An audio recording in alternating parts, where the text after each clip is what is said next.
मेरा नाम समर है। मैंने हाल ही में अपनी उम्र के 21वें साल में कदम रखा है। ढेर सारी उमंगें, ढेर सारी उम्मीदों के साथ ये उम्र होती है ही ऐसी है। लगता है पूरी दुनिया रंगीन है। मैं अपने घर की इकलौती लड़की हूँ। भाई कोई नहीं है और पापा का इंतकाल हुए ज़माना बीत गया।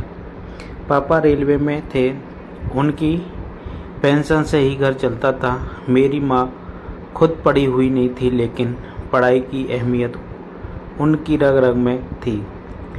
इसी लाख परेशानियाँ होते हुए भी उन्होंने मेरी पढ़ाई पर कभी आँच नहीं आने दी। अगले दिन मैं कॉलेज में थी, तभी मायरा की कॉल आई। कॉल पर वो दूसरी तरफ जारो कतार रो रही थी। मैं समझ गई कि कुछ गलत हुआ है, लेकिन फिर भी वो पूछने लगी, क्या हुआ मायरा? उसने रोते रोते बताया कि पापा नहीं रहे। मेरी भी आंखों से आंसू टपकने लगे। यतीम होना क्या होता है मैं अच्छे से जानती थी। मैंने पूछा, क्या हुआ? कैसे? मायरा ने बताया, पापा को अटैक आया था, तभी हॉस्पिटल लेकर आए पर डॉक्टर ने मना कर दिया। ये बताकर मायरा ने कॉल काट दी। मैं कॉलेज से सीधा हॉस्पिटल गई। मायरा को हिम्मत बधाई। थोड़ी देर बाद सॉरी फॉर्मेलिटी पूरी करने के बाद डॉक्टर्स ने अंकल की बॉडी हमें सौंप दी। मायरा के भाई ने कहा, तुम मायरा को लेकर घर पर पहुंचो, हम आ रहे हैं। रास्ते में मैंने अम्मी को कॉल करके बता दिया कि मायरा के अब्बू नहीं रहे। अम्मी भी मायरा के घर पहुंच गईं। रिश्तेदार आने शुरू हो गए। अब पूरे घर में सिर्फ औरतों के रोने की आवाज़ सुनाई दे रही थी। ऐसे में खुद को संभालते हुए मैं सबकी आवभगत में लग गई। 4 घंटे यूं ही बीत गए। मायरा के भाई ने आवाज़ देकर बुलाया और कहा, आगरा से कुछ मेहमान आए हैं, ज़रा उन्हें पानी वगैरह पिलाओ आओ। जब मैं पानी की ट्रे लेकर रूम में पहुंची तो वहां एक अधेड़ उम्र की औरत और एक खूबसूरत नौजवान कंधे पर बैग टांगे खड़ा था। मैंने सलाम करा और उस लड़के से कहा, आप बैग उधर रख दीजिए और पानी पी लीजिए। उसने एक भरपूर नज़र मुझ पर डाली और बैग कोने में रख कर सोफे पर बैठ गया। उसका गोरा चेहरा गर्मी और थकान से लाल पड़ा हुआ था। पानी देते वक्त उसकी उंगलियां मेरी उंगलियों से टकराईं। मुझे तो मानो जैसे करंट लग गया हो। मैं झपटी हुई जल्दी से बाहर निकल गई और दूसरे कामों में मशगूल हो गई। अचानक से किसी ने मुझे आवाज़ दी, एक्सक्यूज़ मी, ये बाथरूम किधर है? बाथरूम किधर है? ये वही लड़का था। मैंने उसे बाथरूम की तरफ इशारा करते हुए कहा। वो रहा। नहाने के बाद भी उसने जो पूछना होता मुझसे ही पूछता रहा। थोड़ी ही देर में अंकल की मैयत को गुस्ल देकर उन्हें ले जाया गया। अब रोने की आवाज़ें और तेज़ हो गईं। मायरा मुझसे गले लिपटकर रोती रही और मैं उसे छुपाने के साथ साथ खुद भी रोई जा रही। आखिरकार जिसे जाना है वो जाकर ही रहेगा। अंकल को सब लोग दफना कर आ गए। सब लोगों को खाना खिलाकर मैं भी वापस आ गई। थक तो चुकी ही थी। सीधे रूम जाकर फ्रेश हुई और बिस्तर पकड़ लिया। लेटे हुए उस लड़के का चेहरा बार बार सामने आने लगा। मासूम चेहरा, सावली आंखें, रौबदार आवाज़ को सोचते सोचते मैंने खुद को झटका और मायरा के बारे में सोचते हुए सो गई। सुबह होते ही मैं फिर मायरा के घर चली गई। अधिकतर मेहमान जा चुके थे। जो दूर के चुनिंदा थे सिर्फ वही रह गए थे। उनमें वो भी था। मैंने मायरा से पूछा, ये कौन है? मायरा ने बताया, ये हमारी चाची का लड़का फैज है और वो जो इसके साथ है वो चाची हैं, पर इसे पहले तो नहीं कभी देखा। मैंने कहा, इस पर मायरा ने बताया, ये 10 साल बाद आया है यहाँ, लेकिन तू इतना सब क्यों पूछ रही है? मैंने कहा, कुछ नहीं, बस ऐसे ही। सारा दिन उसकी छुरी जैसी नज़रें मुझ पर चलती रहीं। जब हमारी नज़रें टकराती तो वो हल्का सा मुस्करा देता। शाम को मैं मायरा की छत पर चली गई। पीछे से फैस भी पहुंच गया। कुछ देर खड़ा रहा, फिर कहने लगा, आप सुबह से काम में लगी हुई हो, थकी तो नहीं? मैंने बिना उसकी तरफ देखे कहा, हाँ, मैं औरों की तरह नहीं जो बस सारा दिन बैठ के औरों को देखती रहूं। मेरी इस बात पर वो हंसा और कहने लगा, अरे वाह, अलीगढ़ की लड़कियां तो बड़ी हाजिर जवाब है। हमने देखा था, फ़कत शौक़ ए नज़र की खातिर ये नक सोचा था कि तुम दिल में उतर जाओगी। उसकी इस बात का मेरे पास कोई जवाब न था। मैं झेपती हुई नीचे मायरा के पास चली गई। अगले दिन सुबह वो आगरा जाने की तैयारी कर रहा था। मैंने उसकी तरफ देखा और पूछा, अच्छा तो आप जा रहे हैं? उसने उदासी से मेरी तरफ देखा और कहा, हाँ। फिर हल्के से मेरे कान के पास मुँह कर बोला, मैंने फ्लावर पॉट में तुम्हारे लिए कुछ छोड़ा है। मैं सवाली आंखों से उसकी तरफ देखती रही और उसने बैग टांगा और अपनी माँ को लेकर चला गया। मैं जल्दी से उसके कमरे में गई और फ्लावर पॉट में हाथ डाला। वहाँ एक पेपर पर उसका नंबर लिखा हुआ था और नीचे लिखा था, मुझे तुमसे ज़रूरी बात करनी है। भीड़ भाड़ में मौका नहीं मिला। मुझे तुम्हारी कॉल का इंतज़ार रहेगा। मैंने वो पर्ची हाथ में छुपा ली और घर पे ले गई। इस बात का 10 दिन बीत गए, मैंने कोई कॉल नहीं की। 12वें दिन मैंने मायरा को पूरी बात बताई। वो पर्ची दिखाई। मायरा ने कहा, यार, मैं फैज़ को ज़्यादा अच्छे से तो नहीं जानती, पर जितने दिन वो यहाँ रहा बहुत तमीज़ के साथ रहा, सबसे बहुत प्यार से बात कर रहा था। इस पर मैंने कहा, हाँ यार, लड़का तो अच्छा लगा, मिजाज का छिछोरा नहीं था। तो फिर मैं कॉल करूं? मैंने मायरा से पूछा। मायरा ने कहा, हाँ, क्यों नहीं। मैंने नंबर मिलाया। दूसरी ही रिंग में उसने कॉल रिसीव कर ली। हेलो, कौन? उधर से आवाज़ आई, जी मैं समर। मैंने कहा, अरे यार समर, तुम्हारी कॉल का कितने दिनों से इंतज़ार कर रहा हूँ, पता भी है। मोबाइल को देर रात सीने से लगाए घूम रहा हूँ। चार्जिंग में भी लगाता हूँ तो मोबाइल के पास बैठा रहता हूँ। वो एक सांस में बोलता ही गया। मैंने पूछा, आपको क्या ज़रूरी बात करनी थी? दूसरी तरफ कुछ सेकंड के लिए सन्नाटा हो गया। फिर वो कहने लगा, समर, तुम बहुत मेहनती लड़की हो, बहुत सादी और मासूम भी। तुम जब घर में लहराती जुल्फ़ें लिए काम करती, दुनिया से बेखबर घूमती थी, तब मैं बस तुम्हें ही देखा करता था। तुम्हारी चेहरे की मुस्कान पर तुम्हारी आँखों का खालीपन भारी था। तुमने कहा था ना कि और लोग बैठ के तो तकते रहते हैं, मैं तुम्हारे चेहरे को पढ़ता रहता था। वैसे मेरे लिए ये सब कहना इतना आसान नहीं है, पर अब नहीं कहा तो बहुत देर हो जाएगी। देखो समर, मैंने हमेशा से ही ऐसी लड़की की चाहत की जो मेरे घर को संभाल सके।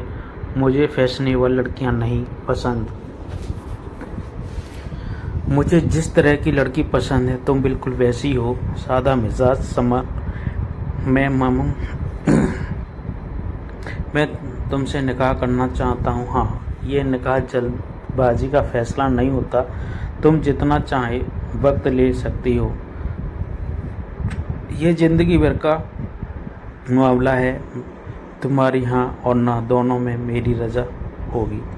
बाकी रिलेशनशिप में मुझे कोई इंटरेस्ट नहीं है। मैं चुप अपनी आंखें बड़ी कर के उसकी सुनती रही और मायरा कंफ्यूज होकर मुझसे पूछ रही क्या हुआ। मैंने कॉल कट करी और मायरा ने से कहा, यार ये तो प्रपोज कर रहा है, वो भी निकाह के लिए। मायरा ने कहा, ये तो अच्छी बात है, कम से कम गर्लफ्रेंड बनाने को तो नहीं बोल रहा। मायरा ने मुझे आधे घंटे समझती रही। बता, उसने तुमसे कुछ गलत बात की इन 3 दिन में, या तूने उसे मोबाइल पर चैटिंग या कॉल करते देखा किसी से? नहीं। इसका मतलब है कि लड़का सिंगल है और सही है, और जाहिर सी बात है तू भी इतनी क्यूट और सिंपल है, तुझसे कौन निकाह नहीं करना चाहेगा। मैं अपनी ख्याली शक्ल लिए मायरा के घर से निकल गई, यह कहकर कि मुझे सोचने दे। प्रपोजल तो मुझे इससे पहले भी काफ़ी मिले थे, पर किसी ने यूँ मेरे चेहरे को पढ़ा नहीं, किसी ने यूँ ही मेरे अंदर झांका नहीं था। मैं अंदर से टूटी हुई थी और मुझे माँ के सिवा प्यार किसी से मिला नहीं था। शायद यही वो है जो मेरे अकेलेपन को दूर करेगा, शायद यही मेरा राजकुमार बनेगा। यही सब सोचते हुए मेरे दिल में म्यूजिक बजने लगा। मैं उठी और बहुत देर तक खुदकुशी से मैं निहारती रही। क्या वाकई मैं इतनी खूबसूरत हूँ कि फैज़ ने पहली बार ही मुझे निकाह की पेशकश रख दी? फिर दिल से आवाज़ आई, और नहीं तो क्या। खैर, ख्याली पुलाव पकाते पकाते जब काफ़ी देर बीत गई तो अम्मी ने आवाज़ देकर मेरा पुलाव खराब करा और कहा, आज कमरे में ही घुसी रहेगी क्या? कॉलेज नहीं गई तो काम में थोड़ा हाथ बटा दे। मैं खुद पर हंसती हुई अम्मी के पास किचन में चली गई। अगले दिन मैंने फैज़ को कॉल की। उसने कॉल उठाते ही खुशनुमा अंदाज में कहा, कैसी हो समर? मैंने कहा, अच्छी हूँ। उसने कहा, जवाब का क्या हुआ? मैंने कहा, मैं पहले तुम्हें फ़र्क लूँ, जान लूँ, फिर कुछ फैसला करूँगी। इस पर फैज़ ने कहा, जितना चाहे वक्त ले लीजिए मोहतरमा, पर जवाब हाँ में होना चाहिए, नहीं तो आपकी अम्मी से हम आपको चुरा ले जाएंगे। और फिर ज़ोर से हंस दिया। धीरे धीरे हमारी रोज़ बातें होने लगीं। अब प्रपोज़ल के हाँ या ना कहने की ज़रूरत नहीं थी, क्योंकि दोनों समझ चुके थे कि दोनों तरफ से इजहार है। रात को सोने से पहले रोज़ हम 2 से 3 घंटे बात करते थे। जब मैं फैज़ से बात करती तो दुनिया को भूल जाती थी। वो बड़ी प्यारी सी शख्सियत था, प्यारी प्यारी बातें करता। एक बार उसने रात को बात करते वक्त कहा, यार समर, मुझे तुमसे मिलना है। मैंने कहा, दिल तो मेरा भी है, पर कैसे? उसने कहा, मैं परसों अलीगढ़ आ जाता हूँ, तुम कॉलेज का बहाना करके निकल जाना, फिर वहीं किसी रेस्टोरेंट में मिल लेंगे। मैंने कहा, तुम मेरी फ़िक्र मत करो, मैं तो आ ही जाऊँगी अगर तुम आ गए तो। इस पर फैज़ ने कहा, बेफिक्र मेरी जान, समझो मंडे में पक्का आ रहा हूँ मैं। आखिरकार मंडे सुबह ही वो ट्रेन से अलीगढ़ आ गया। 10 बजे वो मेरे कॉलेज पहुँच गया। ब्लैक शर्ट ब्लू जींस में वो कमाल लग रहा था। मुझे देखते ही उसके चेहरे पर ऐसी खुशी आ गई जैसे प्यासे को शहर मिल गया। हम दोनों कुछ देर खड़े एक दूसरे को देखते रहे। फिर उसने ही खामोशी का सिलसिला तोड़ा, कहीं घूमने चले मैडम, या यहीं खड़ा रखोगी सारा दिन? मैंने कहा, चलो। ऑटो को इशारा से रोका और कहा, भैया हैग आउट ले चलो। हैग आउट में कुछ कपल बैठे हुए थे, एक लड़कों का ग्रुप बैठा हुआ था। हमने एक कॉर्नर का काउच लिया और बैठ गए। हल्की आवाज़ में म्यूजिक बजा रहा था। हम शायद ए रहमान का गाना था, ऐसे न देखो जैसे पहले कभी देखा ही नहीं। फैज़ की हालत भी कुछ ऐसी ही थी, वो बस देखे जा रहा था। इस पर खामोशी का सिलसिला मैंने तोड़ा और पूछा, घर सब ठीक हैं? उसने हाँ। मैं सर हिलाया और कहा, आंखें बंद करो। मैंने कहा, क्यों? उसने कहा, बंद तो करो।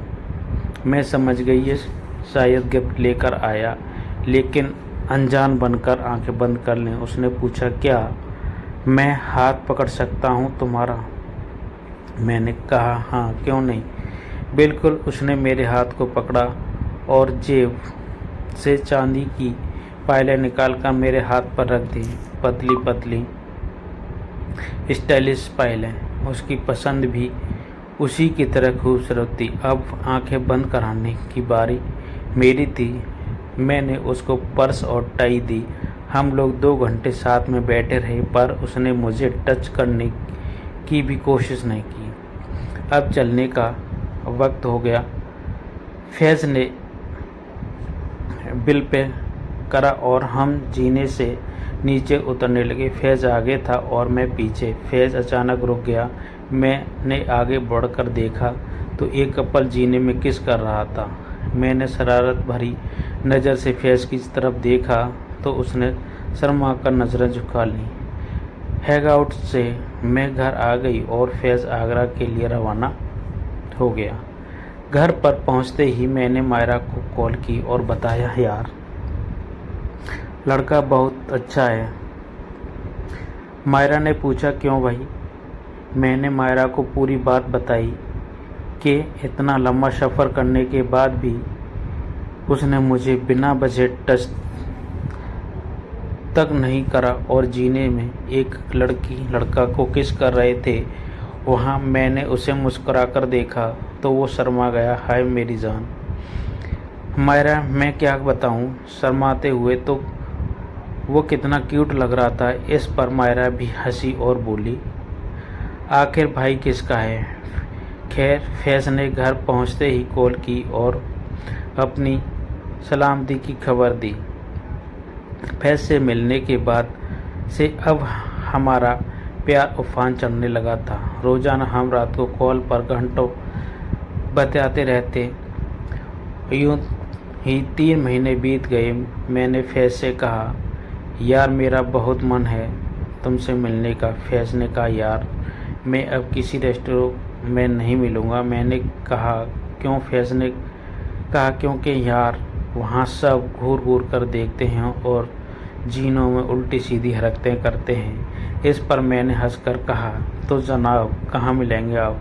फैज़ ने कहा, होटल में रूम बुक कर लें, ये एक वहीं मिलेंगे। मैंने पहले कुछ देर सोचा, फिर हाँ कह दिया, क्योंकि फैज़ बहुत शर्मीला और अच्छा लड़का था। उसके साथ रूम पर जाने में कोई खतरा नहीं था। जो बंदा हाथ तक नहीं पकड़ सकता था खुद से, वो और कुछ क्या करेगा। खैर, अगले दिन फैज़ बैग लेकर आगे मैंने पूछा, आज बैग कैसे? फैज़ ने कहा, हम टूरिस्ट बनकर होटल में चेक इन करेंगे। और झूठ मूठ से हबी और वाइफ बनकर। मैंने कहा, ओह, यूँ झूठ मूठ के क्यों? मैं तो हमेशा के लिए तैयार हूँ। उसने कहा, हाँ, बट अभी तो निकाह नहीं हुआ, न तो झूठ मूठ के ही सही। मैंने कहा, चलो ठीक है। रूम में जाने के बाद मैं बेड पर बैठ गई और फैज़ ने बैग कोने में फेंका और मेरी गोद में सर रखकर लेट गया। मैं उसके बालों में उंगलियां फहराने लगी और वो आंखें बंद करके इस लम्हे को महसूस करने लगा।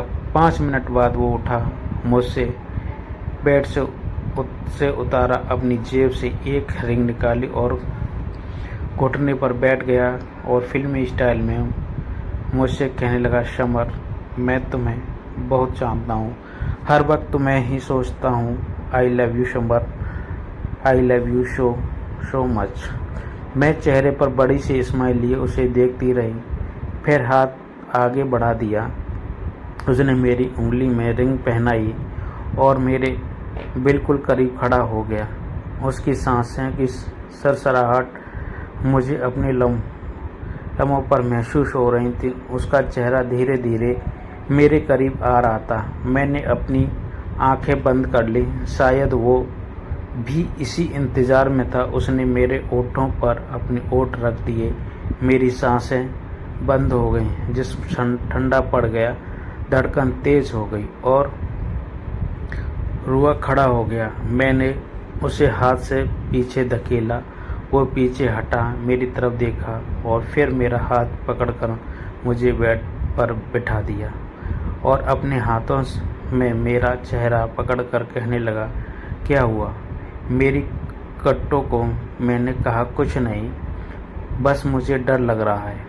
उसने मेरे माथे पर किस करा और कहा, मैं हूं ना, हमेशा के लिए तुम्हारे साथ। तुम्हारे सारे गम मेरे हैं और मेरी सारी खुशियां तुम्हारी हैं। उसकी इन बातों से दिल को बड़ा सुकून मिला। धीरे धीरे हम दोनों एक दूसरे के आगोश में खो गए। हमने वो सब करा जो सोचा भी नहीं था। तन्हाई में दो जवान जिस्म एक दूसरे में इस तरह समा रहे थे कि हवा को भी हमारे बीच आने की इजाज़त नहीं थी। फैज़, हमें 3 घंटे हो गए, अम्मी फ़िक्र कर रही होंगी। मैंने फैज़ को असली दुनिया में लाते हुए कहा। उसने शर्ट उठाते हुए कहा, हाँ, अब तुम्हें घर जाना चाहिए। हमने रूम से चेकआउट करा। फैज़ ने मुझे रोड पर हक करा और कहा, अच्छा, जाता हूँ। मैंने कहा, जाता नहीं, जाके आता हूँ। उसने कहा, हाँ हाँ वही मेरी जान। मैं घर आ गई, लेकिन 5 घंटे बीत जाने के बाद भी फैज़ की कोई कॉल नहीं आई। मैंने कॉल की और पूछा, खैरियत से पहुँच गई फैज़? उसने कहा, हाँ, थक गया हूँ थोड़ा ज़्यादा, इसी के लिए कॉल नहीं कर पाया। मैंने कहा, कोई नहीं बेबी, आप आराम करो। मेरी दीवानगी इसी सब के बाद फैज़ के लिए और बढ़ गई। लेकिन फैज़ अब कॉल पर बहुत कम बात करता। अक्सर कहता कि मैं बिज़ी हूँ। मैं घंटों उसके फ्री होने का इंतज़ार करती। मेरी हालत उसके इंतज़ार में बिन पानी की मछली जैसे ही हो जाती, पर वो कॉल बैक नहीं करता। आखिर मैं ही फिर कॉल करती और अपनी नाराज़गी का इजहार करती। बदले में उनके अंदाज कुछ इस अंदाज से अब बड़े अंदाज तो हमें नज़रअंदाज करते। कुछ दिन यूं ही चलता रहा। दिन में 3-4 घंटे बात करने वाला फैज़ अब 3-4 मिनट बात कर पसंद नहीं करता। मैंने गुस्से में उससे लड़ाई कर ली और कहा, आखिर मेरी गलती क्या है? क्यों तुम मुझसे इग्नोर कर रहे हो? क्या मेरे साथ सोते ही मेरी वैल्यू ख़त्म हो गई? तुम्हारी नज़रों में शायद फैज़ भी मेरे गुस्से से के इंतज़ार में था। उसने कहा, तेरी वैल्यू थी ही कब मेरी नज़रों में? मुझे अकेला छोड़ दे, मुझे तुझसे कोई बात नहीं करनी है। मेरी ज़िंदगी से दूर चली जा। मेरा खून खौलने लगा और मैंने कहा, अब मैं कहीं नहीं जाऊंगी। जब तुमने सारे मज़े ले लिए तो चाहते हो कि मैं तुम्हारा पीछा छोड़ दूं? तुम ऐसा कैसे कह सकते हो? फैज़ ने कहा, क्या सारे मज़े मैंने ही लिए? तुमने मुझसे मज़े नहीं लिए। क्या मैंने ज़बरदस्ती की तुम्हारे साथ? क्या वो सब बिना तुम्हारी मर्ज़ी के हुआ? जो मुझे चाहिए था वो तुमने मुझे दिया, तो क्या मैंने तुम्हें वो नहीं दिया जो तुमको चाहिए था? बस तो हिस्सा बराबर है। इसमें इतना हाइपर होने की क्या बात है? ये मॉडर्न एरा है। मैंने कहा, मैंने तुमसे सच्ची मोहब्बत की और तुम भी तो करते थे। वो कस्में, वो फ़िक्रें, वो निकाह के वादे किया हुए, क्या वो सब झूठ था? फैज़ ने कहा, वो वक्त की ज़रूरत था। मैंने पहले तुम्हारा दिल खुश करा, फिर तुमने मेरा दिल खुश करा। देखो ना, तो तुम पहली ही हो और ना आखिरी। तुमसे पहले बहुत आई और तुम्हारे बाद भी बहुतों को आना है। सो मेरा दिमाग ख़राब करना बंद करो, नहीं तो तुम्हारी खैर नहीं। उसका धोखा देना और मेरा धोखा खा जाना, हाँ, ये भी मोहब्बत थी मेरी। फैज़ का एक लफ्ज़ मेरे कानों में गर्म शीशे की तरह पिघल कर मेरे दिमाग की नसों को फाड़ रहा था। कॉल कट हो चुकी थी। मैं बिस्तर पर निडाल पड़ी जारों का रो रही और खुद की किस्मत को कोस रही थी। किन किन रफ़ाक़तों के दिए वास्ते उसको न याद आई पुरानी मोहब्बतें। रोते रोते 2 घंटे बीत गए। मैंने फिर फैज़ को कॉल की। उसने कहा, अब क्या है? समझ नहीं आता तुझे एक बार में? मैंने कहा, तुम अगर मुझसे निकाह नहीं करोगे तो मैं तुम पर बलात्कार का केस कर दूंगी और फिर तुम ज़िंदगी भर के लिए जेल में सड़ोगे और बदनामी अलग होगी। इस पर फैज़ हंसा और कहने लगा, अच्छा तो तुम केस फाइल करोगी, उसके बाद उस केस की सुनवाई होगी। तुम्हें पता है वकील तुमसे कैसे कैसे सवाल पूछेगा। तुम्हारी माँ भी वहाँ मौजूद होगी, क्या तुम उनके सामने जवाब दे पाओगी? मैंने कहा, से शुरू करा तो कैसे शुरू करा, कितनी देर करा, उस वक्त कितने कपड़े तुम्हारे जिस्म पर थे? बस करो फैज़, तुम इतने गिर जाओगे मैंने सोचा भी नहीं था। और मैं हिचकियाँ से रोने लगी।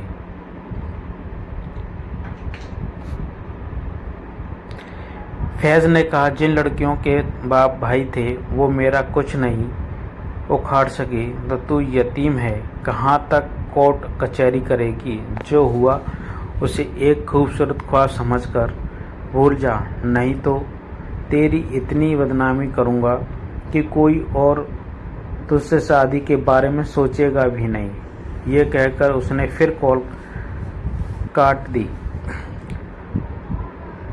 कौन किसी का होता है, सब झूठे रिश्ते नाते हैं, सब दिल रखने की बात है, सब असली रूप छुपाते हैं, एहसास से खाली लोग यहाँ लफ्ज़ों के तीर चलाते हैं। पूरी रात मुझ पर पहाड़ जैसी गुजरी। सुबह अम्मी ने आकर उठाया और देखा तो मेरी आंखें लाल पड़ी थीं। अम्मी ने कहा, क्या हुआ मेरे लाल? मैंने कहा, कुछ नहीं अम्मी, बुखार था, अब ठीक हूँ। अम्मी ने नाश्ता कमरे में ही करा कर दवाई खिला दी और प्यार से लेटाकर सर दबाने लगी। मैंने सोचा, गुम हो गई मेरी माँ, इतनी परेशानियों के बावजूद मुझे कितने नाज़ों से पाला, कभी पापा की कमी महसूस नहीं होने दी, पूरी आज़ादी दी, भरोसा करा, मैंने उनका भरोसा तोड़ा। उन्हें ये सब पता लगा तो कितनी ठेस पहुँचेगी उनके दिल को। मैंने गोदी से सर उठाते हुए कहा, अम्मी, मायरा के पास जा रही हूँ, मुझे कॉलेज के लिए फ़ाइल बनानी है। काफ़ी मना करने के बाद अम्मी मान गई। मैंने मायरा से जाकर कहा, तेरी दोस्त बर्बाद हो गई मायरा, तेरा भाई कमीना निकला, और फूट फूट कर रोने लगी। मायरा ने बमुश्किल मुझे चुप कराया और पूछा, क्या हुआ? मैंने उसे पूरी बात बताई तो वो भी शॉक्ड हो गई और कहने लगी, फैज़ ऐसा तो न था, और तू उसके साथ रूम पर गई और ये सब काम करा और तू आज बता रही है मुझे। मैंने कहा, मुझे माफ़ कर दे, मैं बहक गई थी, और मायरा मुझे माफ़ कर दे, मुझे इस दलदल से निकाल दे मायरा, नहीं तो मैं खुदकुशी कर लूँगी। तू पागल तो नहीं हो गई है? मायरा ने कहा, तेरे बाद तेरी अम्मी को क्या होगा जो सिर्फ तेरी ही वजह से जिंदा हैं? तू सब्र रख, कुछ न कुछ हल ज़रूर निकल आएगा। मैंने मायरा से कहा, फैज़ ने मुझे बताया था इसके खालू सरपंच और आगरा में 4-5 मोहल्ले के फैसले वही करते हैं, उनसे बात करें। मायरा ने कहा, हाँ, उनका नंबर मेरे पास है, तू उनसे बात करके देख। मैंने कॉल मिला दी। उधर से किसी लड़के ने कॉल रिसीव करी। मैंने हेलो सुनते ही कहना शुरू करा, आपके भांजे ने मेरी ज़िंदगी बर्बाद कर दी है, मैं सबको बंद करवा दूंगी, नहीं तो मेरा इंसाफ करा दो आप। उस लड़के ने कहा, आप कौन बोल रही हैं और किस से बात करनी है? मैंने कहा, हाजी जहीर से बात करनी है। उस लड़के ने कहा, और ये ज़िंदगी बर्बाद करने वाली बात किस की कर रही हैं आप? मैंने कहा, फैज़ की। उस लड़के ने कहा, पापा अभी नहा रहे। अगर तुम्हें वाकई शिकायत करनी है तो ज़रा तमीज़ से पेश आना उनसे, और उन्हें ये धमकी वगैरह मत देना, नहीं तो बात सुनने से पहले ही फ़ोन कट जाएगा। यह कहकर उसने फ़ोन रख दिया। 5 मिनट बाद उधर से कॉल आई। इस पर कोई आंटी बोल रही थी। उन्होंने बड़े प्यार से पूछा, बेटा क्या बात है, तू मुझे बता। मैंने कहा, अंकल से बात कराएं आप। आंटी ने कहा, वो यहीं बैठे हैं, तुम मुझे पूरी बात बताओ। मैंने जब उन्हें शुरू से लेकर पूरी बात बता दी तो उन्होंने कहा, अभी इंतज़ार करो, और कॉल कट कर दी। 15 मिनट के बाद फिर उधर से कॉल आई। इस पर आवाज़ भारी और रुआबदार थी। उन्होंने कहा, लड़की, जो इल्ज़ाम तू फैज़ पर लगा रही है, क्या तेरे पास कोई सबूत है इसका? मैंने कहा, उसका सबूत नहीं मेरे पास, लेकिन मेरे और फैज़ के बहुत सारे फ़ोटोज़ मेरे पास हैं, और वो मुझसे शादी को मना कर रहा है। अंकल ने कहा, बकौल तेरे वो इतना गंदा लड़का है, फिर भी उससे शादी क्यों करना चाहती है? मैंने कहा, जैसा उसने मेरी ज़िंदगी बर्बाद की, मैं अब उसके हाथों किसी और की ज़िंदगी बर्बाद नहीं होने दूंगी। अंकल ने कहा, ठीक है बेटा, घर जाकर अपनी माँ से कह दे कि तेरी शादी की तैयारी करे। फैज़ का तो बाप भी शादी करेगा।